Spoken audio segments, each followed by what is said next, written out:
నమస్తే, welcome to our channel. నేను సిరి. భారత్ బచావో నాయకుడు, తెలంగాణ ఉద్యమకారుడు గాదె ఈనయ్య గారి తల్లిగారు చనిపోవడం జరిగింది. అయితే ఇప్పుడు గాదె ఈనయ్య గారు అయితే చెంచల్గూడ జైల్లో ఉన్నారు. మరి తనకి ఆఖరి చూపు లభిస్తుందా లేదా అనేది ఇప్పుడు మరి మనకు తెలియజేయడానికి మనతో పాటు ఉన్నారు ప్రముఖ రాజకీయ విశ్లేషకులు భరద్వాజ్ గారు. నమస్కారం సార్. నమస్తే సార్. గాదె ఈనయ్య గారు ఏంటంటే తను తెలంగాణ ఉద్యమకారుడు. చాలా వరకు తన బీఆర్ఎస్ టీఆర్ఎస్ పార్టీ దాంట్లో కూడా రూపకర్త, వన్ ఆఫ్ ద మెంబర్ అని చెప్పుకోవచ్చు. సో ఇప్పుడు మరి తనేమో చెంచల్గూడ జైల్లో ఉన్నారు. వాళ్ళ అమ్మగారేమో మరణించడం జరిగింది. సో మరి ఇప్పుడు ఆఖరి చూపు లభించే అవకాశం ఉందా లేదా అంటారు సార్? అంటే ఆవిడ అంత్యక్రియలు రేపు జరగబోతున్నాయి వరంగల్ జిల్లాలోనే. అయితే ఇప్పుడు విషయం ఏంటంటే ఆయనని అంత్యక్రియలకి హాజరయ్యే లాగా ఆదేశాలు ఇవ్వమని కోర్టులో మూవ్ చేస్తున్నారు ఆయన తరఫున లాయర్లు. కోర్టు నుంచి డెసిషన్ వస్తే అప్పుడు ఇన్ని అంత్యక్రియలకు తీసుకెళ్తారు. రేపు ఉదయం 10:30 కార్యక్రమం జరుగుతుంది అనేది వాళ్ళు ప్రకటించారు ఆల్రెడీ కుటుంబ సభ్యులు. ఇప్పటికైతే వాళ్ళు కోర్టులో ప్రయత్నం చేస్తున్నారు లాయర్ల ద్వారా. కోర్టు నుంచి ఇంకా డెసిషన్ అయితే రాలేదు. పాజిటివ్ డెసిషన్ వస్తుందనే అనుకుంటున్నారు అందరూ. అయితే గాదె ఇన్నారెడ్డి ఆయన పేరు.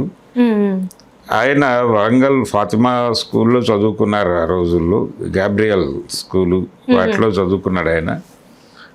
అప్పుడు ఆయన కొండపల్లి సీతారామయ్య గారు అలాగే కేజీ సత్యమూర్తి గారు అక్కడ టీచర్లుగా వ్యవహరించారు. అక్కడ పనిచేశారు. వాళ్ళు వ్యవహరించడం కాదు, పనిచేశారు. ఆ పని చేస్తున్న క్రమంలో వాళ్ళ భావజాలం ఇన్ఫ్లుయెన్స్ ఈయన మీద పడింది స్టూడెంట్గా. పడిన తర్వాత ఈయన కొంత వామపక్ష భావజాలంతోనే ఉన్నారు. తర్వాత పీపుల్స్ వార్ నిర్మాణంలోకి కూడా వెళ్ళారు ఆయన. పీపుల్స్ వార్ నిర్మాణంలోకి వెళ్ళిన తర్వాత ఆయన ఆ ఉద్యమంలో పాల్గొంటూ ఆ క్రమంలోనే తన చెయ్యి కోల్పోయాడు. ఆయన కోల్పోయి తర్వాత బయటకు వచ్చేసి లీగల్గా జీవిస్తూ తెలంగాణ ఉద్యమంలో కీలకంగా పనిచేశాడు. అంటే ఈ తెలంగాణ ఉద్యమము అనేది ఆయన స్టూడెంట్ డేస్లో ఉన్నప్పుడు మొదలైంది. అంటే ఆ రోజుల్లో తొలిదశ చెన్నారెడ్డి గారు వీళ్ళ నాయకత్వంలో జరిగినటువంటి తొలిదశ ఉద్యమంలో కూడా అప్పుడు వరంగల్ ఆర్ఈసి కేంద్రంగా నడిచింది అది. ఆ ఉద్యమానికి ఒక రకంగా వెనకుండి దానికి ఒక సిద్ధాంత రూపకల్పన చేసింది కొండపల్లి సీతారామయ్య గారు అలాగే సత్యమూర్తి గారు. వాళ్ళు వరంగల్లో ఉద్యోగం చేస్తూ వరంగల్లే కేంద్రంగా చేసుకుని తెలంగాణ రాష్ట్ర సాధన కార్యక్రమం అనే దాన్ని రూపకల్పన చేశారు. ఆ కార్యక్రమంలో వాళ్ళ స్టూడెంట్గా ఈయన కూడా ఉన్నాడు. అందుకని ఆయన ఫ్రమ్ ది బిగినింగ్ తెలంగాణ ఉద్యమంతో ఐడెంటిఫై అవుతూనే వచ్చాడు. మలిదశ ఉద్యమంలో కూడా ఆయన కీలకంగానే ఉన్నాడు. టీఆర్ఎస్ పార్టీ, కేసీఆర్ రాజకీయ ప్రయాణంలో ఈయనకు ఒక పాత్ర ఉంది. అలాగే టీఆర్ఎస్ అధికారంలోకి రావటంలో కూడా ఈయన పాత్ర ఉంది.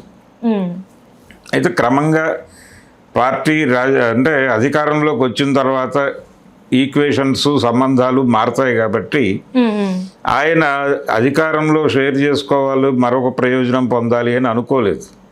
అలా ఉండిపోయాడు. అలా ఉండిపోయి ఆయన వరంగల్ దగ్గరే ఒక అనాథాశ్రమం నడుపుతున్నాడు. నడుపుతూ దానికి సంబంధించిన ఫండ్స్ కలెక్ట్ చేసుకుంటూ, అంటే తన సర్కిల్లోనే దానికి ఫండ్స్ కలెక్ట్ చేస్తూ అనాథ అయినటువంటి పిల్లల్ని పెంచుతూ ఒక ఇన్స్టిట్యూషన్ రన్ చేస్తున్నాడు ఆయన. ఆ ఇన్స్టిట్యూట్ నుంచి ఆయన అరెస్ట్ చేసి తీసుకెళ్లారు. మొన్న అర్బన్ నక్సలైట్ అనే పేరుతో అరెస్ట్ చేశారు. ఆయన మీద ప్రభుత్వం ఎన్ఐఏ మోపినటువంటి నేరం ఏంటంటే ఆయన ఈ మధ్యకాలంలో ఒక చనిపోయినటువంటి మావోయిస్ట్ పార్టీ కేంద్ర కమిటీ నాయకుడి మృతదేహం దగ్గర నిలబడి మాట్లాడుతూ ఈ కగార్ ఆపరేషన్ లాంటి ప్రకటన చేయటం హోంమంత్రి రాజ్యాంగబద్ధంగా చేయలేదు అని మాట్లాడారు. దాన్ని ఒక సాకుగా చూపించి ఆయన్ని పట్టుకెళ్ళారు. అలాగే ఆయన హిడ్మా ఎన్కౌంటర్ జరిగినప్పుడు ఆ గ్రామానికి వెళ్ళాడు.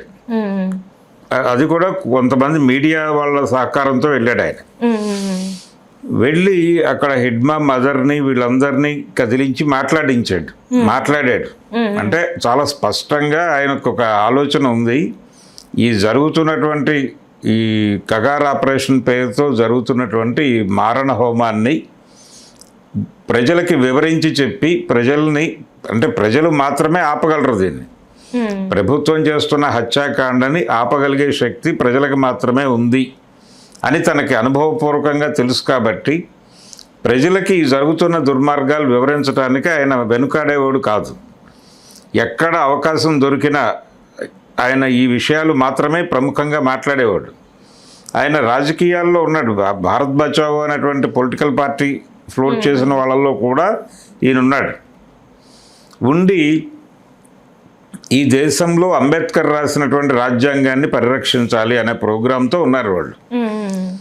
అందులో భాగంగానే ఆ కార్యక్రమం అంటే ఉమ్మడి రాష్ట్రాల్లో అక్కడ ఆంధ్రప్రదేశ్లోనూ ఇక్కడ తెలంగాణలో కూడా నడుస్తున్నాయి భారత్ బచావో కార్యక్రమాలు.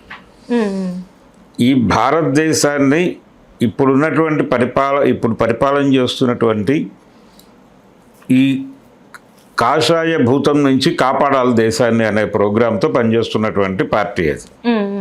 ఆ పార్టీలో కీలకంగా వ్యవహరిస్తున్నాడు ఈయన.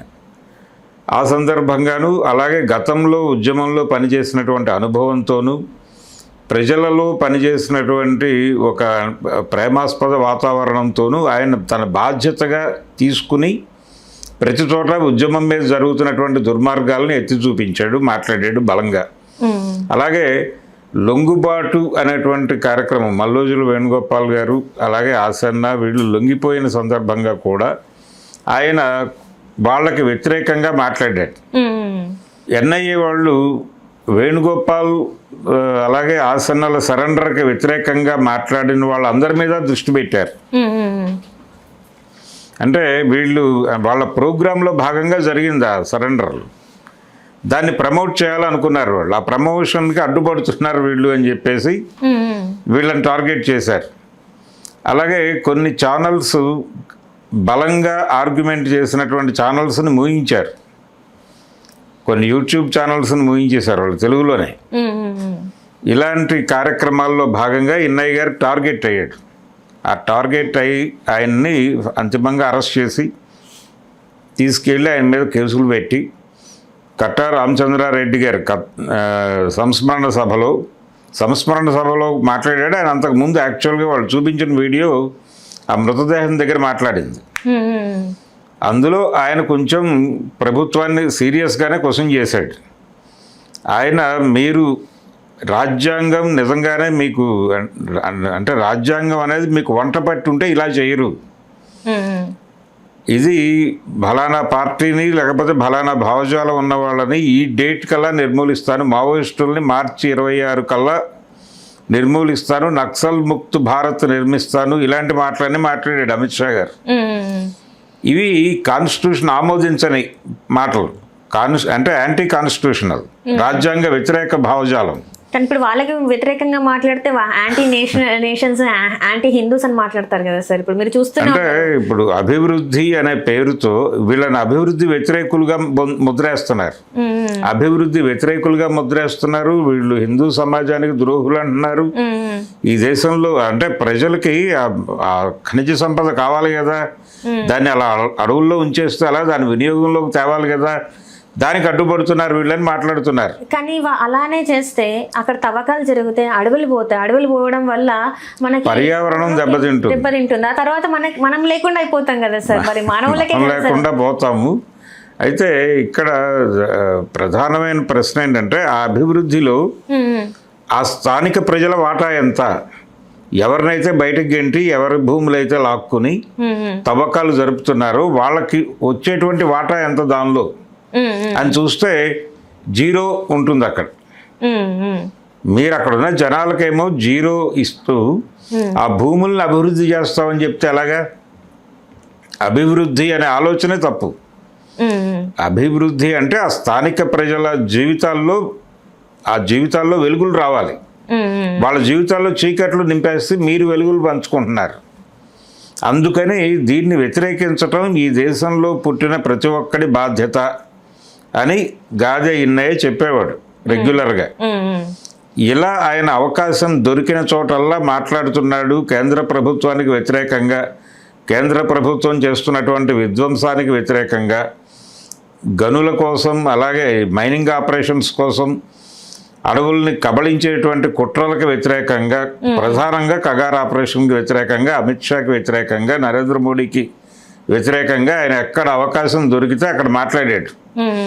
అలాగే వాళ్ళ మాయాజాలంలో ఇరుక్కుని తమ ప్రాంత ప్రజలకు అన్యాయం చేస్తున్నటువంటి ప్రాంతీయ పార్టీల మీద కూడా ఆయన గళం విప్పాడు. అది తెలుగుదేశం కావచ్చు, మరో పార్టీ కావచ్చు, ఎన్డీఏ కూటమిలో ఉండొచ్చు, జనసేన కావచ్చు, వీళ్ళందరినీ టార్గెట్ చేసి మాట్లాడాడు. కర్రెగుట్టల్లో దాడులు జరిగినప్పుడు ఆయన బహిరంగంగా ఇక్కడే హైదరాబాద్లోనే ఒక ప్రెస్ మీట్లో మాట్లాడటం మాత్రమే కాదు, ఎవరు ఏ కార్యక్రమం తీసుకున్నా వచ్చి పార్టిసిపేట్ చేసేవాడు ఆయన స్వచ్ఛందంగా, అక్కడెక్కడి నుంచో వచ్చి. అలాగే ఎవరు పిలిచినా ఈ అంశాల గురించి మాట్లాడాలి అంటే వచ్చేవాడు. ఎందుకు వచ్చేవాడు అంటే ఇది చెప్పడం నా బాధ్యత అనుకునేవాడు కాబట్టి. ఈ బాధ్యతగా అనుకోవటం అనేది ప్రభుత్వాన్ని ఇబ్బంది పెట్టింది. ఏదో అవకాశం దొరికినప్పుడు 4 మాటలు మాట్లాడటం వేరు, ఇది నా జీవితంలో నేను చేసి తీరవలసిన పని అనుకోవడం వేరు. అలా అనుకున్నవాడు బయట ఉంటే ప్రమాదం అని చెప్పి తీసుకెళ్ళి లోపలేశారు. ఒక దుర్మార్గమైన కేసు పెట్టి ఈయన దేశ భద్రతకి, అంతర్గత భద్రతకి ఇబ్బందికరంగా మారాడు అని చెప్పేసి కేసు పెట్టి తీసుకెళ్ళి అక్కడ పెట్టారు. ఆయన ఆరోగ్య పరిస్థితి కూడా అంత బాలేదు అని చెప్పి వీళ్ళు అంటే వెన్నుపూసకు సంబంధించిన సమస్యలతో బాధపడుతున్నాడు ఆయన. ఆ పెయిన్ ఎక్కువైపోయింది, వాపు వచ్చేసింది అని వాళ్ళ బంధువు, వాళ్ళ కుటుంబ సభ్యులు కోర్టును ఆశ్రయించినా కోర్టు పట్టించుకోవాలి. ఇప్పుడు వాళ్ళ మదర్ చనిపోయారు, ఆవిడ వయోభారం చేత చనిపోయారు. ఆవిడ కండిషన్ ఏంటంటే ఈయన బయట ఉండగా కూడా తన దగ్గరే ఉన్నారని, తన దగ్గరే ఉండటం మాత్రమే కాదు, ఆవిడకి ఈయనే భోజనం పెట్టేవాడు. ఆవిడ లేచి కూర్చుని తినే పరిస్థితిలో కూడా లేరు. ఈయన వెళ్ళిపోయిన తర్వాత, అంటే ఈయన్ని తీసుకెళ్లి జైల్లో పెట్టిన తర్వాత ఆ ప్రెజర్ ఆవిడ బ్రెయిన్ మీద పడింది. అలా ఒక రకంగా గాదే ఇన్నారెడ్డి మదర్ని ఒక స్టేట్ చంపేసింది అని కూడా అనుకోవచ్చు. ఈయన బయట ఉంటే ఆవిడ ఇలా చనిపోయి ఉండేది కాదు. అంటే సకాలంలో ఆహారం అందేది కాబట్టి. అంటే ఆహారం అందటం, ఇప్పుడు బయట ఉన్న వాళ్ళు ఏదో ఆవిడని ఫీడ్ చేస్తున్నారు, కానీ ఆవిడ బ్రెయిన్లో ఆ చివరి దశలో ఆవిడకి అనారోగ్యము, కదలలేని పరిస్థితి ఇవన్నీ ఉండి కొడుకుని తీసుకెళ్ళి అందులో పడేశారు జైల్లో అనేటువంటిది ఒక ప్రెజర్ బిల్డ్ అయింది. వదులుతారో వదలరో, ఏమన్నా చేస్తారేమో తెలీదు. ఆయనేమో మార్చి 26 కల్లా అందరినీ నిర్మూలిస్తానని చెప్తున్నాడు. మరి నా కొడుకుని కూడా వాళ్ళు ఏదైనా చేస్తారేమో, ఈ ప్రెజర్ ఎక్కువైపోయింది ఆవిడ బ్రెయిన్లో. ఆ ప్రెజర్ వలన చనిపోయింది ఆవిడ, తట్టుకోలేని పరిస్థితికి వెళ్ళిపోయింది. అంటే మొన్న మళ్ళీ, అంటే ఆవిడ మరణించడానికి ముందు రోజు పోలీసులు వెళ్ళి ఆ ఆశ్రమం అంతా వెతికేశారు. అంటే ఈయనకు సంబంధించిన పుస్తకాలు, ఏం చదువుతున్నాడు, ఏం రాస్తున్నాడు, అవన్నీ కూడా పట్టుకెళ్ళిపోయారు.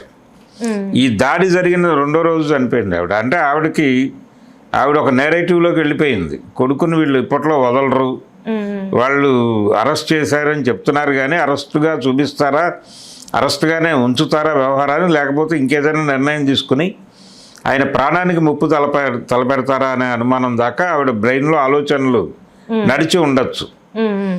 అరెస్ట్ చేశారు, కోర్టుకు పెట్టారు, ఆయన జైలుకి వెళ్ళిపోయాడు, మిగిలింది ప్రశాంతంగా ఉంటే ఇది జరిగి ఉండకపోవచ్చు కూడా. కానీ వీళ్ళు ఇంటి మీద దాడి చేసి అక్కడ ఉన్నటువంటి వాళ్ళందరినీ బెదిరించి, ఆయన ఏం చదువుతాడు, ఆ పుస్తకాలన్నీ పట్టండి, ఆయన రాసిన కాగితాలన్నీ పట్టండి, ఇలా గొడవ చేశారు. ఈ డిస్టర్బెన్స్ ఆవిడని బాగా ఇబ్బంది పెట్టింది. దాని వలన జరిగిన 2వ రోజు ఆవిడ కన్ను మూశారు. మరి ఇంతకీ తనకి పర్మిషన్ దొరికే అవకాశం ఉందా లేదా సార్? మరి లాయర్లు అయితే ప్రయత్నం చేస్తున్నారు, ఎట్టి పరిస్థితుల్లోనూ కోర్టు నుంచి ఒక పాజిటివ్ డెసిషన్ తీసుకుని ఆయన్ని తీసుకుని వెళ్ళాలని అక్కడికి. ఆయన మిత్రులు, అలాగే ఆయనతో పాటు తెలంగాణ ఉద్యమంలో కలిసి పనిచేసిన వాళ్ళు, ఈ భారత్ బచావోలో కలిసి పనిచేసిన వాళ్ళు, ఆ రోజుల్లో ఆయన పీపుల్స్ వార్లో పనిచేసిన కాలం నాటి మిత్రులు, వీళ్ళందరూ కూడా రేపు అంత్యక్రియల దగ్గరికి వెళ్ళి గాదే ఇన్నయ్య గారి తల్లికి నివాళులు అర్పించడంతో పాటు ఆయన చేసిన తప్పేమిటి అనేది నిలదీయాలని అనుకుంటున్నారు. తప్పు అంటే ప్రజలకి ప్రకృతి ఇచ్చిన హక్కు ప్రశ్నించటం అనేది. ఆ ప్రశ్నించే హక్కుని గుర్తు చేయటం తప్పు అని చెప్పి ఇతని మీద కేసులు పెట్టారు. ఇతనేమి ఆయుధాలు పట్టుకోమని చెప్పలేదు, ఇతని దగ్గర ఆయుధాలు ఏమీ లేవు, ఆయన ఇంట్లో కూడా ఆయుధాలు ఏమీ లేవు. రైట్. బుక్స్ ఉన్నాయి, ఆయన చదువుతాడు, మాట్లాడతాడు, అంతే. అలాంటి వ్యక్తి మీద ఆయన మామూలు పార్లమెంటరీ పద్ధతిలోనే ఉన్నాడు, ఆయన ఏమో అండర్ గ్రౌండ్ రాజకీయాల్లో లేడు. ఆ రోజు పువర్తి గ్రామానికి కూడా మీడియాతో కలిసి వెళ్ళాడు. మీడియా వాళ్ళు ఆయన అడిగారు, మేము వెళ్తున్నామని, నన్ను కూడా తీసుకెళ్ళండి మీ వెహికల్స్లో, నేను కూడా వస్తానని వెళ్ళాడు. అవుట్ ఆఫ్ ది ఇంట్రెస్ట్, ఆ స్పిరిట్తో వెళ్ళాడు ఆయన. ఆయన అక్కడికి వెళ్ళింది అక్కడ ఉన్నటువంటి పర్టికులర్గా హిడ్మా మదర్కి, ఇతర తల్లులకి ధైర్యం చెప్పడం కోసం. మేమున్నాం మీ వెనకాల, మీరేం టెన్షన్ పడకండి, ఇక్కడ జరుగుతున్న విషయాలన్నీ మాకు తెలుసు, మేము కూడా వీటి గురించి మాట్లాడుతున్నాం, ఏదన్నా కావాలంటే మేము కూడా మీతో పాటు కలిసి దెబ్బలాడతాం అనే భరోసా కల్పించడం కోసం వెళ్ళాడు ఆయన. అది కూడా వీళ్ళకి ఇబ్బందిగా మారింది. మారి ఇప్పుడు ఈ అరెస్ట్ చేసి లోపల, అంటే బయట ఉంటే ఇలాంటి పనులు రెగ్యులర్గా చేస్తూ ఉంటాడు ఆయన.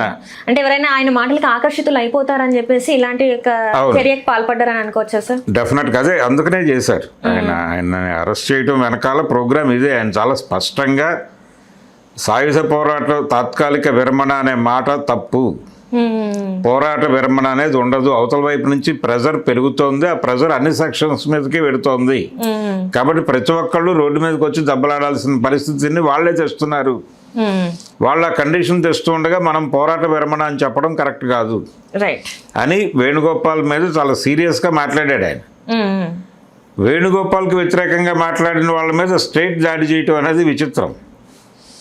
అందుకని ఇది రాజ్యం చేసిన హత్యగానే చూడాలి. వాళ్ళ తల్లిగారు తెరేసమ్మ, ఆవిడ పేరు, ఆవిడ మరణంగా చెప్తున్నారు, కానీ ఇది ఒక రకంగా స్టేట్ చేసినటువంటి హత్యగానే చూడాలి. Right sir, right sir, right. Thank you so much sir. Thank you. Hello, Telugu రాజ్యం ఛానల్ చూస్తున్నారా? సామాజిక, రాజకీయ, జీవన చిత్రణే తెలుగు రాజ్యం. అతిశయోక్తులు, అసత్యాలు ఉండవు. రాజకీయ కోణం కాదు, ప్రజా కోణమే కొలబద్ద. తెలుగు రాజ్యం వీక్షణ మీ ఉత్తమ అభిరుచికి నిదర్శనం.